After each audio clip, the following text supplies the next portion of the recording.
We are live currently.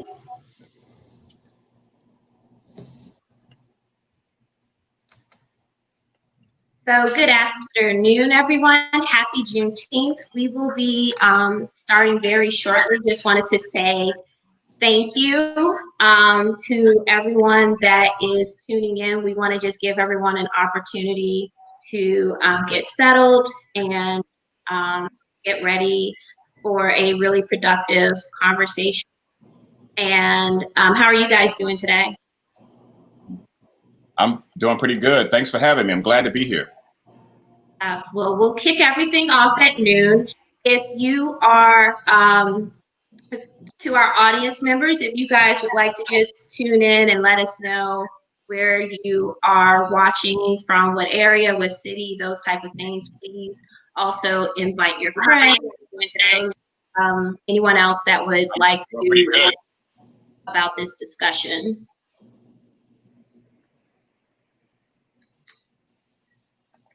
Jessica, I'm picking up a slight echo from somebody. It sounded like there was like a delay. So I don't know if somebody had something other than, there's Marcus. Hey, Marcus. Hey, y'all, my bad. I was hopping on. I've been on calls all morning.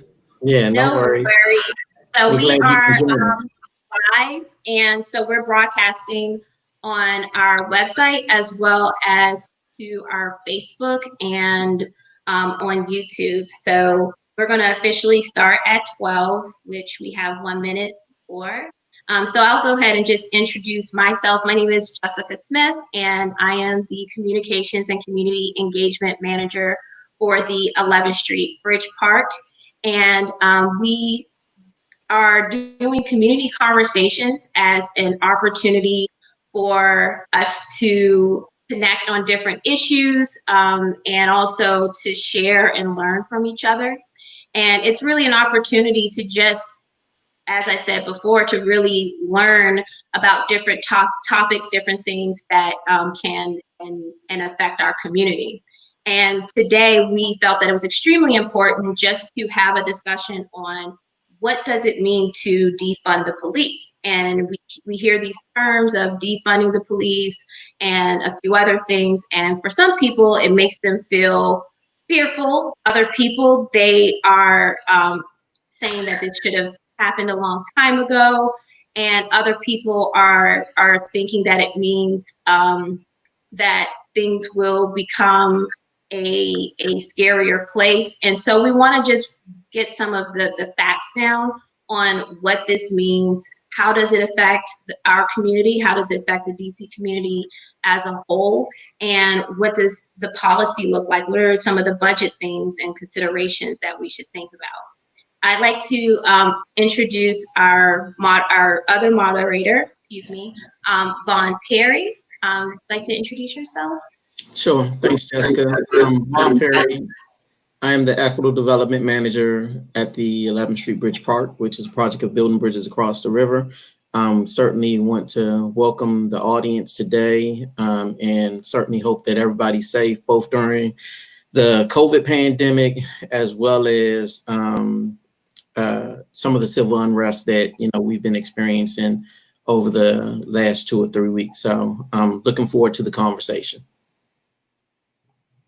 Thank you, Vaughn. And so next we are going to have our panelists introduce themselves and share their organization, their connection to the DC community, and the expertise and perspective they are hoping to offer you all during this conversation. We'll start with you, Troy. All right. Well, good afternoon, everybody. I'm Troy Dante Presswood. I am the chair of the Advisory Neighborhood Commission 8A. I am also the president of the Ward 8 Democrats, and I'm on the executive committee of the DC Democratic Party. I can just say that this issue is something that has been important to me for quite a while. Ever since I first ran for ANC 6 years ago, I thought we should start having the discussion around what it means for public safety and how do we reimagine public safety going forward. I think up until now, we've largely considered police when we imagine public safety. And I understand that, right? You know, when you do something for a long time, it becomes ingrained. I want to be clear, though. I still think there is a role for police, but we ought to be thinking bigger and much more inclusive about the other areas that first responders can help us serve the public and to address our myriad of public safety needs. So I'm here to have that conversation, as well as to listen to my other colleagues here who are very intelligent, very bright, very thoughtful in terms of offering suggestions on how we should move forward when we think about what it means to defund the police. Thank you, Troy. Misaki? Yeah, thank you so much for having me. My name is Misaki Valentine. I am the advocacy manager for the Fair Budget Coalition. The Fair Budget Coalition for over 20 years now has really been advocating grassroots level to ensure that the DC budget is racially equitable.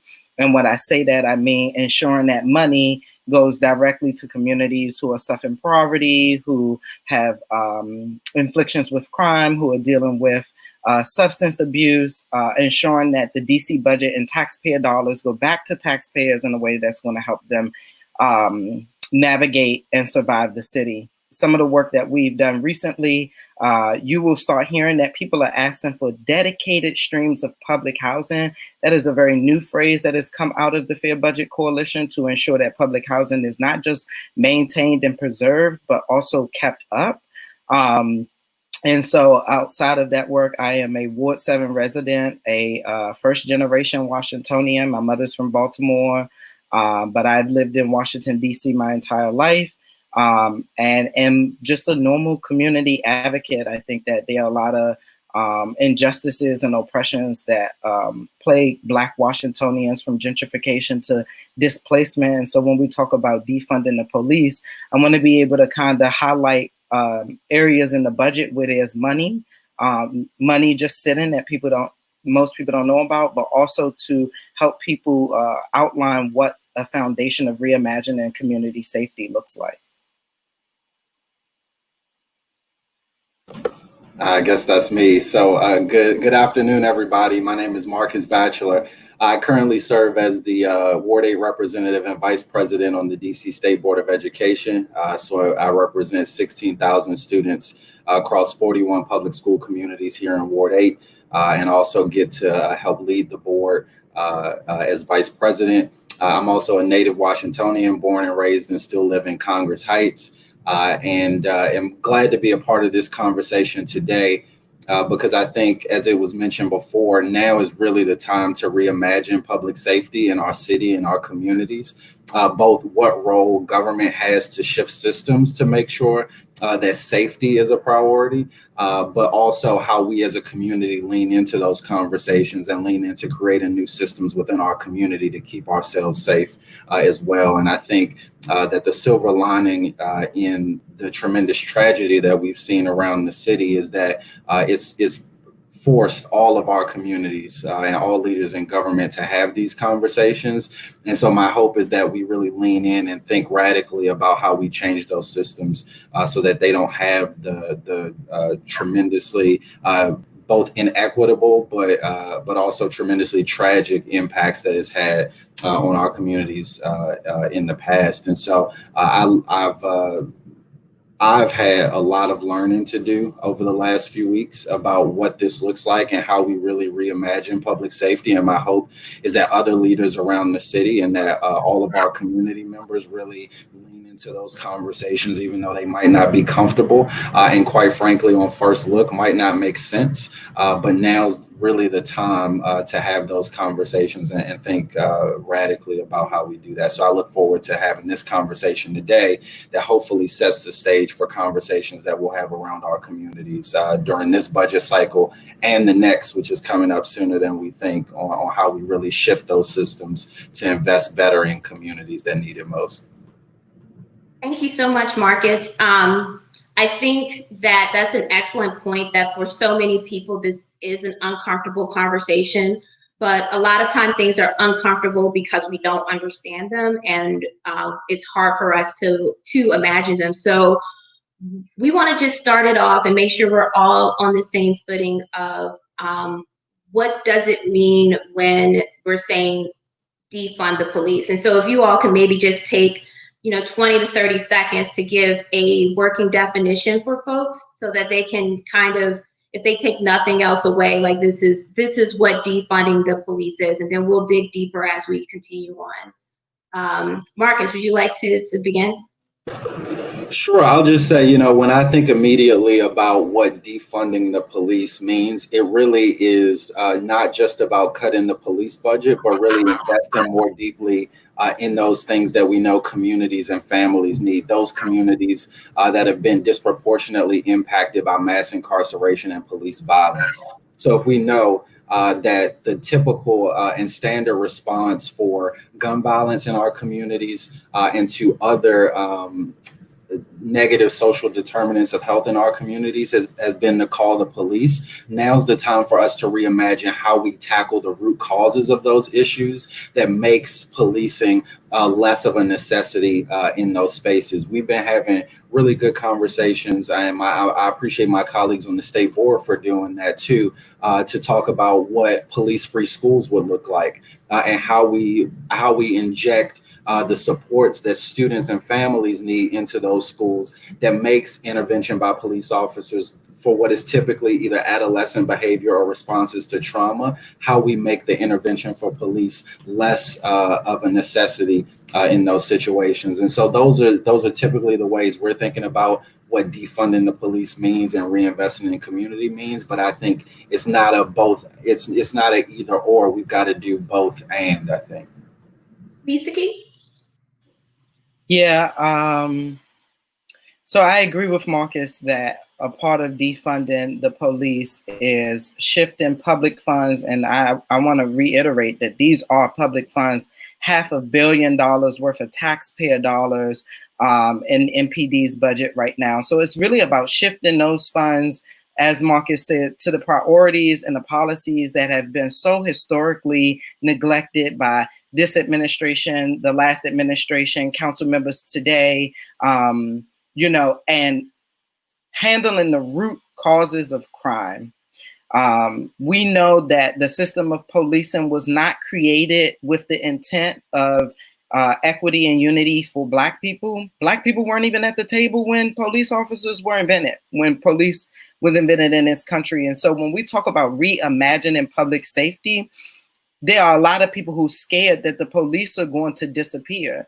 And that is a part of reimagining and defunding MPD. That is a part of what it means to bring historically neglected people to the table and say, hey, this was a system created without you, without your input, without thinking about your families, your communities, and what's important to you. And so because we've done that, there have been years, generations, and decades that we've ignored the things that will make your community thrive and invested in policing, which have resulted in thousands and thousands of deaths of innocent Black men and women. So when we say defund the police, we actually mean that there's a system of slow siphoning of public dollars from policing into community priorities that handle the root causes of crime. If people have money in their pockets, they're less likely to go steal from a corner store. If there are less police in school buildings, it's less likely that a Black child will be arrested in high school. And so we have to think about how removing this system, first taking the money, because the money is its wealth, it is its power in this country, taking that money and putting it where it needs to be, and then looking at what's left in that system to say, do we need this? Or have we started investing in the things that have already started tackling what we need to get done? Troy? Yeah, I want to just say I agree with both Marcus and Misaki. And if you allow me for just a moment to channel my inner Estelle Getty from the Golden Girls, my inner Sophia, picture it, Washington, D.C., 2020. When you have a mental health break or someone is experiencing a mental health break, or there is a child that feels unsafe, or there's an elder that's been abused, or there's domestic violence happening in your home. imagine, if you will, that the first responder is not police, but it is an expert or a specialist in one of those areas. And it's not that we don't need police. I just want to be very clear. We do need police. There are some people in the world, however they became who they became, who need to be dealt with because they are a danger. They prey on the innocent. They prey on our children. They prey on, those who are vulnerable. But for the vast majority of folks, what police are responding to are things that really does not require someone with a badge and a gun. It requires an expert. And if you will imagine, if with me, if you will, how we can actually have one of these experts be the first responder and maybe even the second responder before the third responder, which may, in the event that something goes terribly wrong, we probably need the police to respond as a second or third responder. But the first responder can often be an expert in these situations. So I think that's what, to me, it boils down to that. And I think we're having these important conversations about defining what public safety looks like, what defund police looks like. I think on first read, it sounds scary, as Jessica said. It sounds like, oh, wait a minute, what do you mean? That means it's going to be, hell in the streets. And listen, that's a legitimate concern. But let's still move toward a society where we rely less and less on police and more on each other and more on the systems that can actually solve these problems and solve them longer term than just police. Police are just there as a band-aid, folks. And we've continued to ask them to do more and more, and we're not getting any ROI on that. So what we need to do is invest in the responses that we know are needed. Many of the responses here in the 7th district, and I imagine it in the 6th district and all over the district, are about mental health. Why aren't mental health specialists going out on these calls? Why aren't they the first to knock? And the police perhaps are outside waiting to hear if everything is going as according to plan. So when I say reimagine public safety, the first thing we got to do, and I'll stop here because I know we're going to go deeper into this, is what does it mean to call 911 in the future? So that'll be next when we talk about that. Troy, I think that's a great segue. We've talked a lot about public safety, like in some of the conversations I've had, whether it was on Facebook or with some of my colleagues, there has certainly been some pushback to this notion of defunding the police. And a lot of it has been around them living in an area where, there's a lot of crime, or there might be a lot of killing taking place in their communities. And so I heard one person like, and I'm going to age myself here, but say like, I don't want to become the murder capital again, right? So going back to the crack epidemic of the 90s in DC, where, there was just, I think at that time, like we were averaging 400 murders a year, during a certain time there. And so I guess the question is, and Troy, you mentioned one example, but how will people stay safe if police are defunded? And let's start with Mizuki. Yeah, so I think that is a really good question. It's probably one of the top questions that a lot of people have. And I can't say unequivocally on this call that I can chart out what the safety protocols would look like after DC has decided to defund. But what I will say is that the defund and reinvest process takes time, like anything else.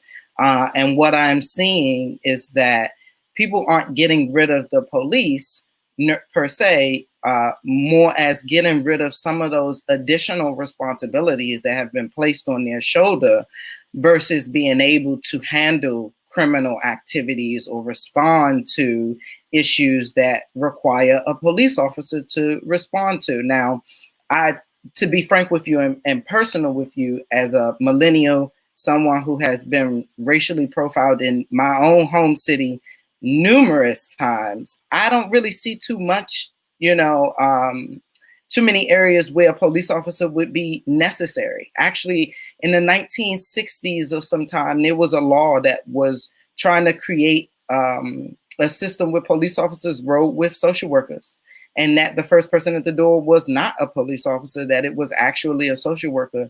And so we see these ideas reemerging, but taking on a stronger form. So I understand the premises of people wanting to be safe. I think if there's a shootout in front of your house and you call 911, there's probably going to be police who still come, or, public safety servants, or, whatever the new terminology is going to be, that comes out and investigates and looks at the shell casings and ensures that property, people's personal property, cars or homes weren't damaged. And if they were, how they can connect to services.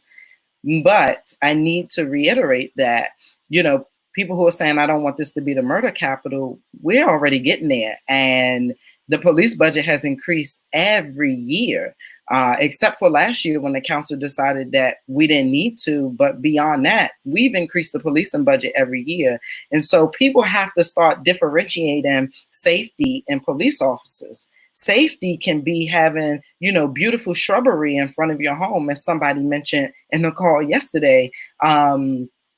Safety can be having your neighbors look out for your seniors instead of you having to call the police officers because you don't know if your seniors, responded next door. We have to remove safety from police officers because they don't equate.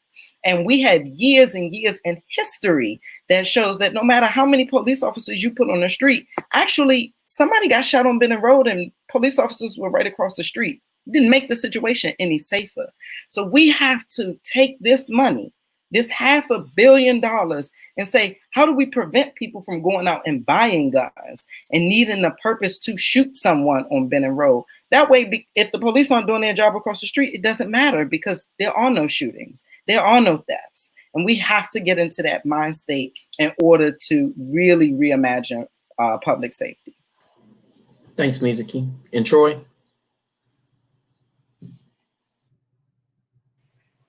Well, I know you don't want to date yourself on, but I can certainly date myself with you. Misaki and Marcus probably weren't even born yet. Maybe not even Jessica. But yeah, I remember growing up in Washington, D.C., and we were the murder capital of the world. We used to have a show, to date myself even further, called City Under Siege. It came on at 11 o'clock on Fox 5. And it was basically cops, but a localized version of it. And it was scary. You had white flight at some point, right, in the 50s and 60s, and then you begin to have black flight. So our population was going down, and what was left were those who were in really big trouble. So I do recall those days, and I don't want us to return to those days, but I agree with Mizuki. We certainly aren't in the land of the free, in the sense of how we're continuing to see those numbers creep up every year, quite frankly, since 2016. So how do we respond to that? I think, it's probably a more of a gradual shift versus a sudden one.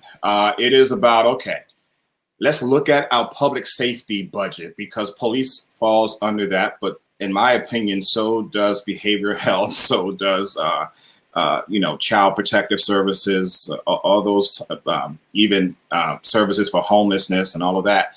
I think we should look at the budget and figure out where is the greatest need. And let's throw out this idea that it requires police to address those needs. Oftentimes, it requires good investment in communities that are hurting, in communities that are often left behind, neglected, and have been so for generations. Let's start there. And listen, you're not going to get to some magic number in a day or two, or even a year or two. But let's at least start the process today by investing in these communities, because in the end, it will pay off. It's just like anything else. You invest in a child, the child grows up and, become a productive member of society. It's just like, what we've always asked for. Well, let's put our money where our mouth is. Let's not just talk about life. Let's actually invest in life. And if we can do that, then we could, I think, move further and further away from a police state and more toward, again, the guardian state. Let's all guard for one another. Let's be accountable to one another, and let's invest those dollars where they're needed. Very quickly for our seniors, I know that many of them are frightened. Listen, I represent a district that has seniors in it, and I get those phone calls. I'm getting them now from the bombs going on. Bombs I've never heard before, by the way, where they go off in such quick succession. I know they're scared, and we got to make sure that they feel safe and secure. I want to be very clear on that. And so to the degree that they need certain things, we should address that. But at the same time, we're talking about the future. And so we should be thinking about how do we still address the current needs of society today, but move us toward, I think, a more fair and just society that takes into account the public safety needs of the future. Thanks, Troy. And Marcus, what's your take? Yeah, I'll just say, I was born, I think, in the wake of the crack epidemic and murder epidemic in our city. But I do want to underscore, right, that at the same time that DC was the murder capital of the world, we were also the crack capital of the world. And what we did was chose to over-police our communities. It didn't make our communities any safer, but it did throw an entire generation of young Washingtonians into the criminal justice system, and our communities have still not recovered from it. Black folks in this city are 47% of the population, but over 90% of the imprisoned population in our city.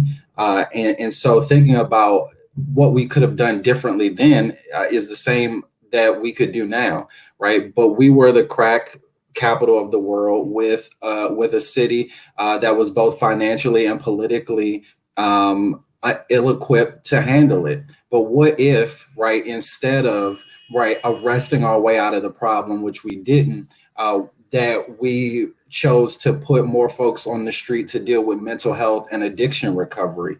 What if we had created more job opportunities for young men who saw no other option in a city that was being divested from than to go out onto the streets and sell drugs to make ends meet? What if, right, we had created a system where young men and women paid their debts to society, and when they came home, they had a workforce system that was prepared to train them and link them to living wage work. The problem is, when it comes to crime and safety in Black communities, our government's initial posture is always to police our way out of it. And what we see is that those effects just don't work.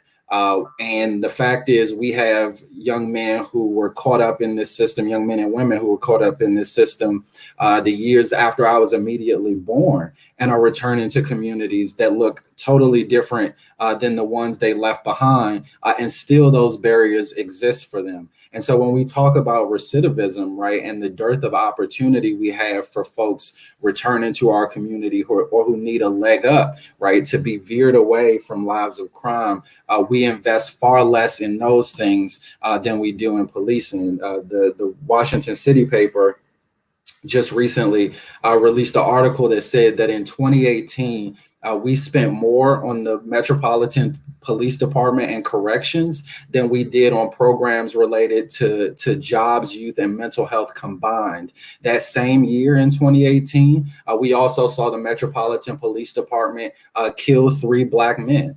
And so when we talk about safety, right, who became safer by virtue of us leaning more on our police department, on militarizing them more than we did before, on giving them more leeway to harm our communities, to equip them all with body cameras, but restrict the public's ability to view those when an incident happens? Who's benefited from that? And if the answer is not the communities in which we thought this was going to be the solution, then now's the time to do something differently. And so I understand the immediate public safety concerns, and those have to be met and addressed. But now's the time to begin moving to something different, because what we know is that decades of what we've been doing just hasn't improved our communities in the way that we thought they would or that they were intended to.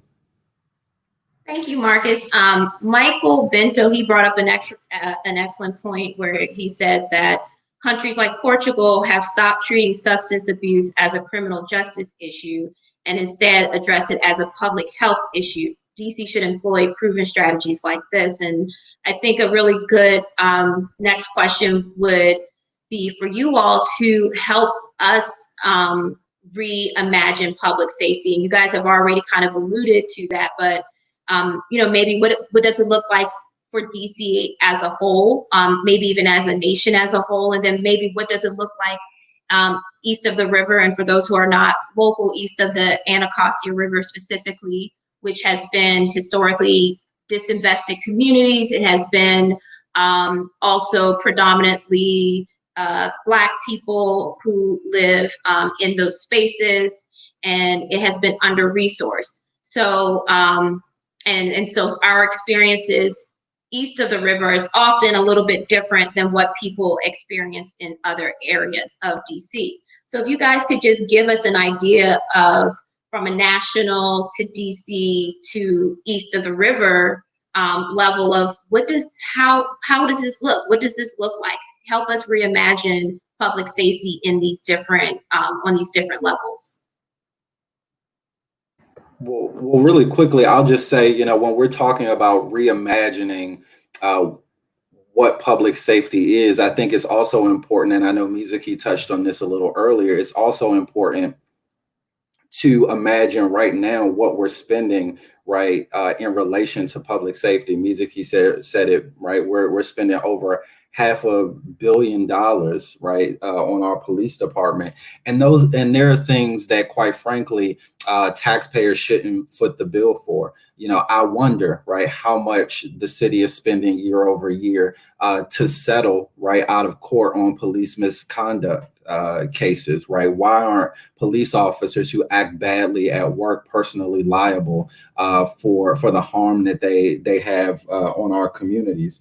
When we talk about police officers who are under investigation for very blatant, right, misconduct or brutality, right? Why are we as taxpayers paying, right, to have them sit at a desk or sit at home on administrative leave when they shouldn't be paid at all, right, until the investigation has been resolved, especially in our most extreme cases? How much money are we spending in a reciprocal relationship with the federal government, right, to buy weapons of war that shouldn't be used on streets in the United States, or let alone, right, streets in civilian settings in war zones? So those are the things we've got to think about, right? As taxpayers, what are we investing in? What's the net benefit for our community, and how could we invest in those things differently? When it comes to my position as an education leader, right, I'm keenly aware that the largest contract that the Metropolitan Police Department has is with the DC Public School System. DC Public Schools pays the Metropolitan Police Department over $22 million a year to police our schools and our students. And what would that look like if we can invest more, right, in mental health supports? What if principals at schools east of the Anacostia River didn't have to choose between a behavioral tech and a librarian? What would it look like if we were able to bring violence prevention programs and violence intervention programs like Cure the Streets from our communities inside school buildings to help de-escalate some of those things we rely on police officers to de-escalate right now? And so when we think about reimagining public safety, the first thing we have to do is reimagine our investment. And if we know that there are proven strategies, right, to bring down the likelihood that folks are going to engage in violent behavior, that brings down the likelihood that folks will have a negative interaction with law enforcement, that risk their freedom or risk their lives when an alternative method would do. When we start reimagining those things, then I think we get closer to what an ideal system looks like for us.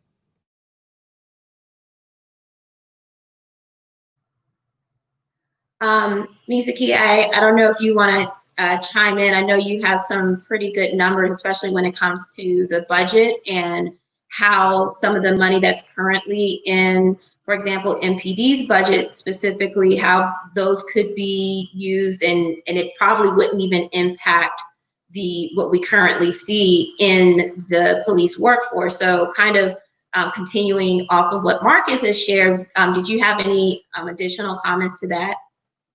Yeah, I'm so happy Marcus brought that up because he just slid me right into my jam. Because when we talk about the money in MPD, we really have to look at where things are not being spent. So I dropped a few links into the chat box for people if you would like to just like follow along. But let's talk about what a world would look like if we really invested into the root causes of crime. Housing. Let's start with housing. The mayor did not put any funds into LSRP dollars. Now, LSRP dollars are the matching funds to ensure that housing projects are subsidized for low-income residents. There's money to build low-income housing, but no money to subsidize that low-income housing. Well, what happens after 5 years of low-income housing just sitting on the market? Well, somebody who can pay market rate can take it. Now, when we look at these root causes in the budget and we see that there's no money invested in subsidizing low-income rent in one of the fastest gentrifying cities in the United States, but a $19 million increase to MPD budget, we start to say to ourselves, where are DC priorities? Is it really in public safety? Because as someone mentioned earlier, public safety is much more than just criminals or, robberies. It's about public health. It's about mental health. It's about ensuring kids can get back and forward to schools. It's about ensuring that people who do serve their time can come home, find a job. Those things are so important.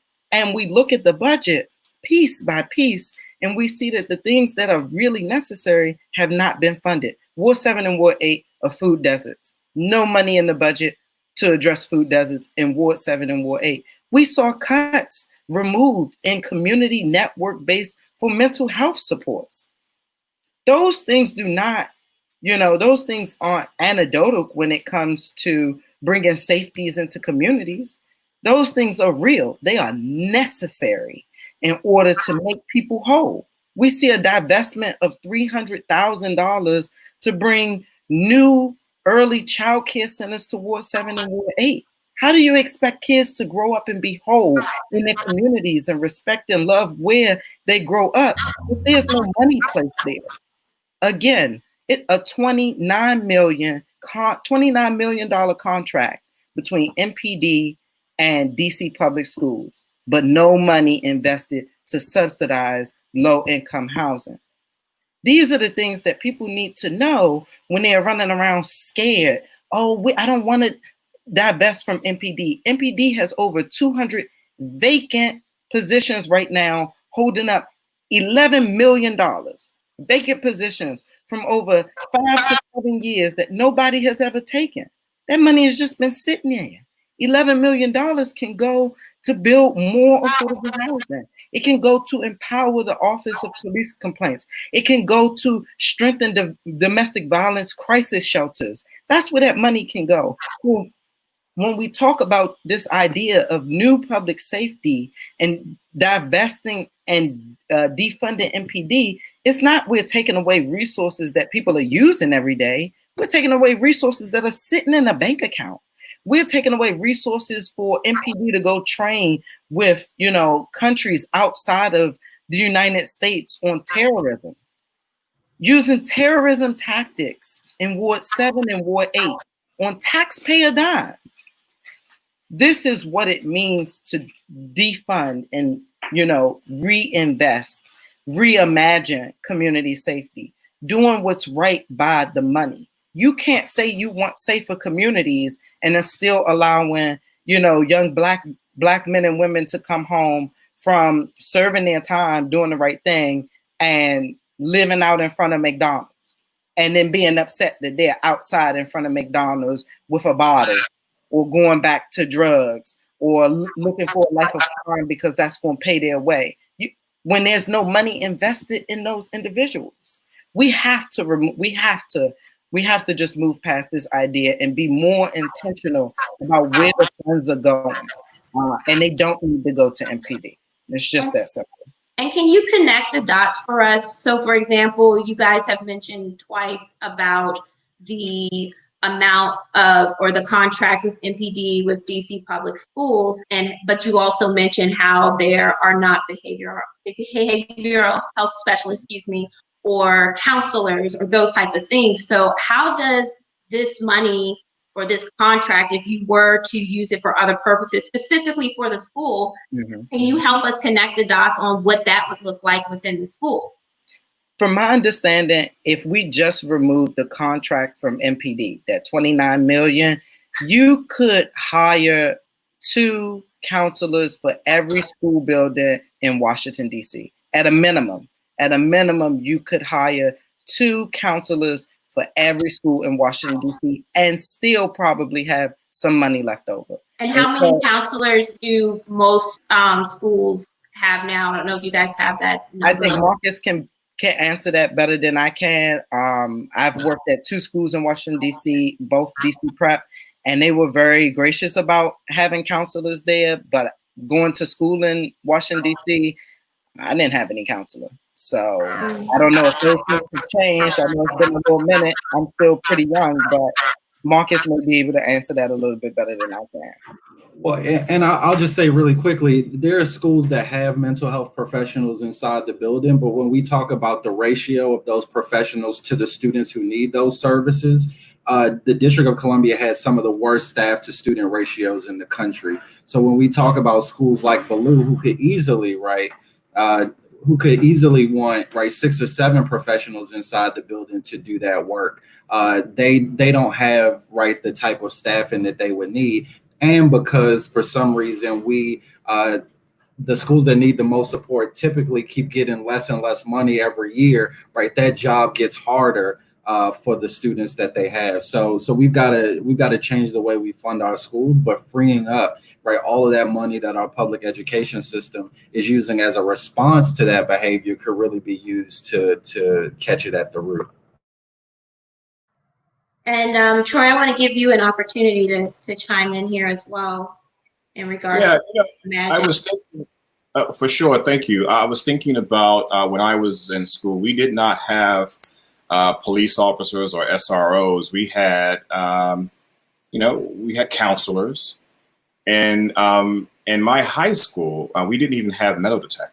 Right. And I remember, though, there were other schools, especially schools. I went to a school that was uptown, but on this side of town, everyone would say, oh, no, we have metal detectors. And so there's been this constant erosion, this consistent erosion of, I think, safety and security in our schools. And I think the response has been, well, we need to increase police. We need more officers. We need more people with badges and guns. When the reality is, you probably, as you've already heard eloquently said, we need more mental health specialists. We need more social workers. We need individuals who will go out into these communities with these young people. I mean, can you imagine what many of them see and come from every day? I mean, listen, I represent a part of DC, and there's some crevices here that will make you cry every single day. In terms of what our children are seeing, what they're going through, what's happening in their home life. Many of them are housing insecure. Many of them are food insecure, safety insecure. And so guess what? We want them to go to school the next day and sit up and look straight ahead and follow directions, an impossible task. So what we ought to be doing is certainly looking at how can we invest in our young people in safe passage. Is it, again, I think we're going back to your initial question, does it always require a police response? And the answer is no. And now we're beginning to have these courageous conversations about that. Like, what does it look like to actually have a different level of response than a badge and a gun? There is certainly a place for a badge and a gun, to be clear. But is it for everything? No, the answer is no on that, as you've already heard. I just want to quickly say something about some of the other ideas. This is timely because just yesterday, Advisory Neighborhood Commission 8A here in Anacostia area, we actually had a meeting on the Comprehensive Police and Justice Reform Act that's currently before the DC Council. And we actually have some recommendations that we want to offer, because I know there's a committee markup next week, and we should probably talk about that, so that if people have questions or they want to get before the council, which will ultimately make this decision, folks.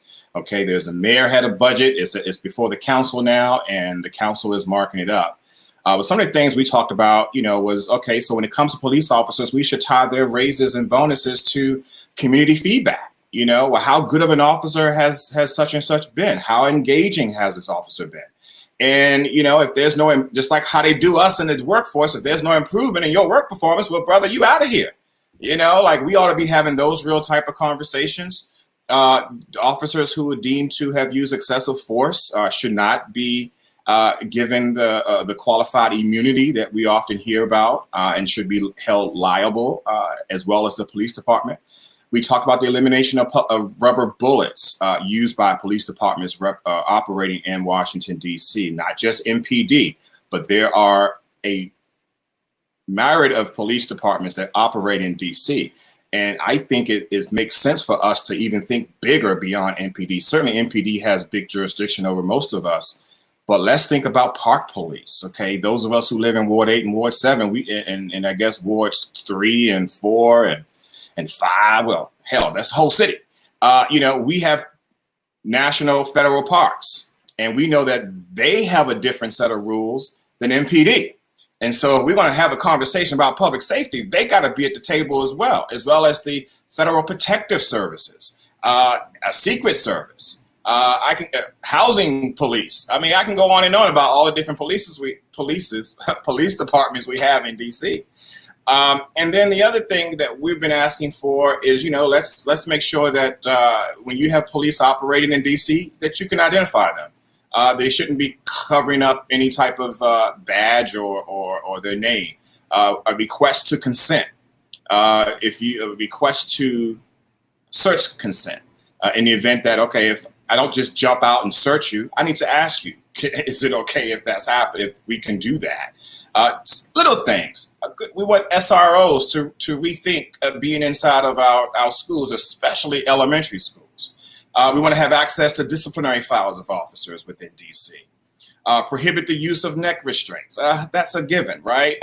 We go a step further and say using your whole body to restrain a member of the public once that member has been apprehended. Why are you still, this goes to what we saw in Minneapolis. You already have the member of the public apprehended. Why are we continuing to use your body weight, your neck, on your neck, your knee, to continue to restrain a member of the public? That should never happen. And of course, the other thing is that we've objected to the time frame from extending the evaluation of officers who have some excessive force complaints and to a narrow 90 days. We want it to be shorter, not longer. So I think there's some provision about 180 days. We want it to be narrower within 90 days. And then some other very quick things that we heard from the community was that police should live in the community that they are representing. Maybe there's a quota or something. If you're in a particular district, you ought to, so many of the officers should live there. Use funding for trauma-informed practices, especially in our schools. So when we talk about divesting money or defunding money from one agency, well, let's put that money into trauma-informed practices, especially for our young people. We have not all police need to carry guns, as we know in parts of Europe, for example. Not every police officer that shows up has a gun. And if that's the case, maybe we won't have as many executions by the state right on the site. And the other thing, very quickly. I think we've already said these other things. There's a number of things. So I just wanted to read some of that into the record here. But yeah, at the end of the day, we need to reimagine everything from public safety. What do we call? Is it 911? Is it 411? Is it 311? What number do we call when we have an emergency? And again, can we get a response to that emergency that is appropriate and that doesn't necessarily always have someone with a badge and a gun that shows up? That's how I'm looking at public safety. That's what it looks like to me. When we are listening, that's what I hear from many members of the public. They actually listen, I understand where Mizuki is coming from, but people who I talk to want police. They actually just want good police. They want better policing, and they want police to be held accountable. Thank you. And could I just say something really quickly on to underscore, I think, something that Troy said, right? We can't underscore enough the impact that the federal presence on our city has, and that especially when it comes to entities like the Park Police, the Secret Service, and quite frankly, the National Guard, that the mayor has no authority really to activate, that the president has that authority. You know, holding those law enforcement agencies accountable to community is exponentially more difficult. So, you know, save statehood, we need federal intervention as well to make sure that federal officers are held more accountable for the services they render to our community. I'll also say that you know, the mayor's made multiple overtures that, you know, we're giving the police department, you know, we've got an obligation to our residents to keep them safe, et cetera, et cetera. And I appreciate that. But quite frankly, 40 minutes up the road in Baltimore City, where they have a murder rate that's double ours and per capita is one of the highest murder rates in the country, their city council, despite the public safety crisis they're facing, found $22 million to cut from the police department to invest in community-based programming. So it's not impossible, even in what some may seem as the most dangerous situations, to reinvest in that opportunity gap that will eventually fix crime. And then the last thing I'll say is when we talk about how we bring officers onto the force for the extent to which we still have to, there are cities around the country, for instance, in Ithaca, New York, police officers are subject to a psych exam and polygraph before they're accepted into employment, because it gets both to the root of their state of mind, which sometimes, right, is impacted by the way they interact with the public, but also their real intentions for wanting to be a police officer. You know, my friend is the mayor up there and has said that, for instance, police will say in a sit-down interview, "Why do you want to be a police officer?" And they'll say, "Well, you know, I love to serve my community and this, you know, and I want to keep folks safe." And then when they're hooked up to the polygraph, will say, "Well, you know, I've been shooting a gun since I was a teenager, and I love to see how that feels in a live situation," right? And what that difference has made, right? Those psych exams and polygraphs has cut out 70% of the employment pool that otherwise would have been hired into that department. And so when we talk about doing extra measures to keep the public safe and to make sure our public servants are in it for the right reasons, we've got to think about innovative solutions like that as well. Can I just add two quick things? Sorry. I think that this is important because we talk about these other police forces in DC that the mayor doesn't have control over, but what the mayor does have control over is how MPD works and collaborates with these other agencies in Washington, DC. And so when we look at these protests that are happening, yeah, we can say it's the National Guard, it's the Navy, but that's MPD that's tear gassing innocent Black kids who are out protesting for their very first time. These kids aren't out destroying car buildings or anything like that. They're protesting. They're handling their First Amendment right. But even if you don't want to believe that, DC works hand in hand with ICE, deporting, you know, immigrants who are trying to follow the American dream like any of the rest of us. And so the mayor has the power to say to this large unit that's getting $500 million, look, these are our city values. If you see a Black child being detained by, you know, National Guard, intervene. Get that child in your custody and allow that child to go home. If you see that, you know, if ICE is asking for additional information, you have no information to offer them.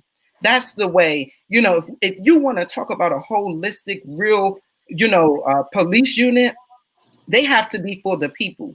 Their morals and values have to be in the people. And then just to add on to what Marcus just said about evaluation, it's great to evaluate people before they come on, but these people interact with life or death situations every single day. They need mental health counseling more than probably any of us, to be honest with you. And so when they're going through these life or death situations and they're going home and not talking about the trauma that they've seen, or they're not discussing, you know, even the workplace discrimination that they're having, then those things transpire into how they respond to issues on the street. aside from their own personal bias about whatever it is that they have, and then not being able to live in communities that they work in? How can they love the people who work or serve communities that they protect if they can't even live in that community? It's a 9 to 5 to them. I show up in Edgewood 9 to 5, and then I go home. These people are not community members. They are clients. They are people that I have to detain. In order to change that system for people who are scared, they have to do more of that groundwork that Troy and Marcus are talking about to remove these systems that have allowed police to be gangsters with a badge and a gun.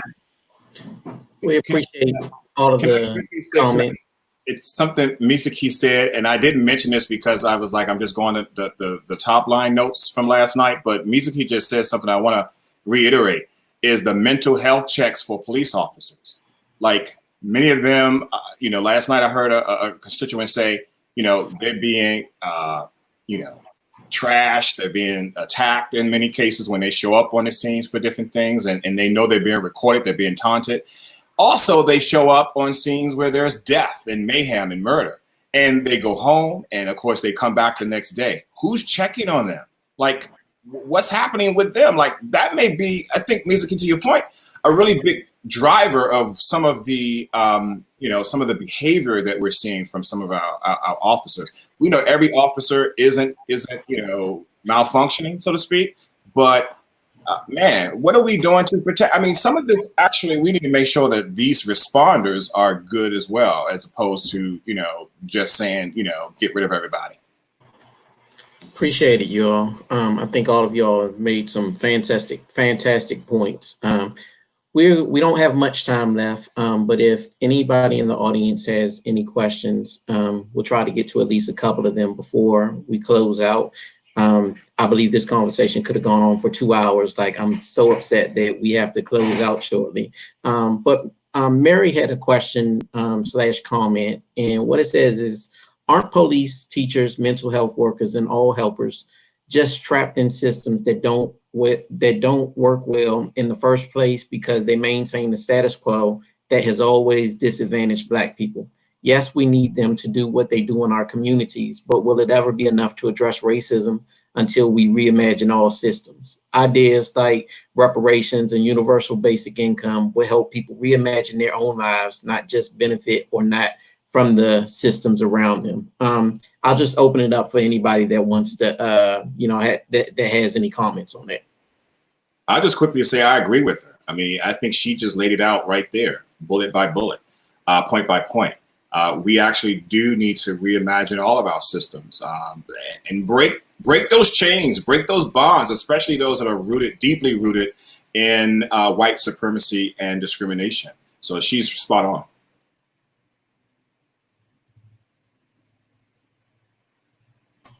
Anybody else? Yeah, I mean, I'll have to agree. I mean, again, we've got developed countries all over the world that have less reliance on police officers and law enforcement, but that also have a better quality of life, right? I think sometimes we get caught up in this, right, land of the free, home of the brave, like nobody else has freedom or nobody's, right, providing for their citizens better than we are. But when we talk about, right, the lack of police violence and violence in general, right, in some countries, right, what difference does it make that every citizen in other countries has a universal right to quality health care, that your income or if you're employed doesn't impact your life expectancy? What does it mean, right, to have equitably funded schools where you have an equal chance at success and employment, right? What does it mean to have, right, when you fall on hard times, a universal basic income that allows you, right, to grow and develop while also not having to worry about keeping a roof over your head or food on your table? These aren't radical ideas except within our borders. And the fact is, the more we begin to look outward and see how other countries are doing things differently, and quite frankly, other communities around our country are doing things differently, then I think we begin to solve some of those issues that make policing less of a priority for us, because those opportunities that we provide for residents are bringing the likelihood of them engaging in illegal or violent behavior down exponentially. As a police officer drives, as a siren drives by. Yeah, I really appreciate Mary's comment, because I think when people are able to wake up and not have to think to themselves, I have rent due, I have no idea how I'm going to get this rent paid. You know, when the idea of universal basic income starts to hit the table and people are like, wow, you know, I'm getting $1,200 a month. I don't have to take this part-time job. I can go see a therapist. I can go spend more time with my mom. I can spend more time with my kids. Then we start to see peace come into play. A lot of these systems that we live in were not created for Black people or with Black people in mind. And so we have to go back and say, look, we created these things and didn't involve your community. The operations in which your community handles things, how you want things to be handled in your community. We just created a system and say, hey, it works best for us and it should work best for you. We know it's not working best for you, but it doesn't really matter. And, you know, they're just, we have to just get to a reimagining point. And I honestly think if there were things like reparations and university basic income, we would have more fathers at home. And we don't talk about that as like Black men growing up, but like not having fathers because they've been thrown into a prison system for smoking marijuana is ridiculous. And now I grow up, many other Black, children grow up incomplete, in whole, because, of laws and systems that got put into place without the, consideration of Black people. So Mary, again, I just really thank you for that. And I know without a shadow of a doubt that the minute that we start handing people checks, I know that sounds wild, but the minute you start handing disenfranchised communities who've been forced into poverty checks, the crime rate will drop exponentially. I mean, night and day. I can promise you that, because you have no reason to engage in that activity. You have more time to make yourself complete and whole.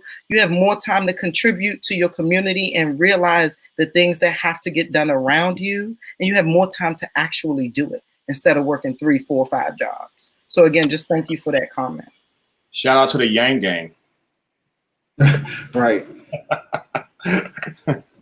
And to mention on top of that, and I know Mizuki talked a little bit about, right, creating, reforming systems that were created without us, right? And I think that's in some cases a light way to put it, right? But some of these systems were created specifically for our oppression, right? So when we talk about policing in the United States, right, it wasn't created as a mechanism to ensure public safety. It was created as a mechanism to protect property, of which all of us on this call were considered at the time. So like when we talk about how we frame, right, policing, and how we think about its origins, right?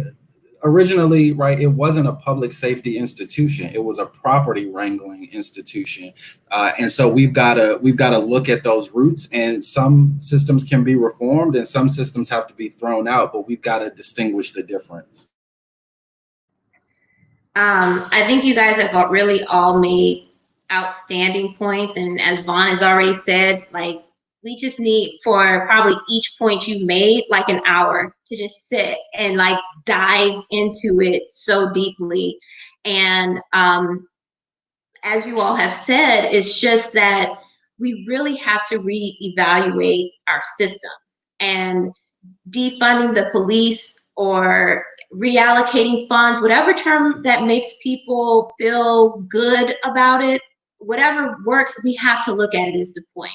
And it's really just simply the tip of the iceberg. And I think the beauty of you all is that you all have different, if it was a linear line, you probably, one may be towards the further to the left, one may be a little bit in the middle, one towards the right, but it's all working towards a collective goal. And I think anyone who watches this later or who's hearing us now, I think it's not the fact of is it yes or no, but it's like, what changes as a collective can we look to make? What changes as a collective can we agree on? You may not agree with every single point that was made here, but I'm sure there was something that resonated. And find a way to support those things. Find a way to take action around those things. So the goal here is not to convince everyone to believe every single thing, or to say, you know, you necessarily are really just behind this, but it's to begin thinking differently about the world that we were born into. Is there an opportunity for things to change, to make a lot people's lives better? And even if it does not directly impact you, it will still impact you. So it may not be a direct impact, but if the one person in our society who is struggling eventually impacts everyone in that society. And we see that time and time again in our community. And so it's important that we start evaluating these different systems. So I genuinely hope that this is not just that your mind has been open to think about this differently, to consider this differently, that we always shouldn't be on the opposite sides of each other. We should be looking at how can we connect, how can we support, how can we move forward together. The goal is not for us to just blindly follow. So we encourage you to really just get educated about all the different initiatives that are coming out. And it's okay if you say, you know what, I don't like it, I don't agree with it. But at least you are doing it from a place of knowledge and not a place of ignorance. Ziki, he has tons, and everyone has tons of different resources. He's been dropping them into the chat, into Facebook Live. So if you have Facebook and you're viewing from our website, please be sure to check over on the chat and look at some of those resources. There are different petitions that are going around and everything that you can see where you fit in to reform the system. And if this is not you don't feel this is your space, there is a space for you. So whether it's reforming and looking at healthcare and how that impacts people of color, how it impacts people in general, if it is looking at our school system, there's a place for you within these reform systems. So even if you don't necessarily hear your space being the main talking point at this moment, I encourage you to not just complain or to disengage or to shy away, but I encourage you to find your place, find your voice, find what thing you can get behind to make changes. We are going to go just a slightly bit over because I do want the panel to just leave with whatever the one thing, and I know you guys can preach to the heavens and go on like a Baptist preacher, but I want you all, if I was to, once we turn this off, what is the one or two things that you want people to walk away from with this regarding this initiative to defund the police that we're hearing? What is your takeaway for our audience? Jessica, I just would like to remind the audience to trust Black voices when they talk about their experiences with dealing with police officers, whether that be in DC, across this nation, or globally. Trust Black voices. I'll just say I think it's really important for all of us to get comfortable with being uncomfortable. I think now is a time in our history where we have to, it's a requirement that we all lean into difficult conversations about how we change our systems to be more focused on justice, that justice is more frequently and equally applied, and that freedom and liberation is really the end goal for all the people who seek it, and how we shift our systems to promote that. Right? Clearly, we've got a social contract that we've got to maintain on behalf of one another, right, to keep our society together. But how do we do that in a way that promotes and I think affirms the lives and hopes and dreams of those around us, instead of, I think, trying to push the problems further away from our doorstep, because that doesn't solve them, right? It just it exacerbates them. So that would be what I would say. Just lean into those conversations, no matter how comfortable they are, and be prepared to play your role as we change our communities for the better. Yeah, and so just expanding on that last point about leaning in, just again, picture it, Washington, D.C., 2020. Just imagine a public safety system that serves all of our needs.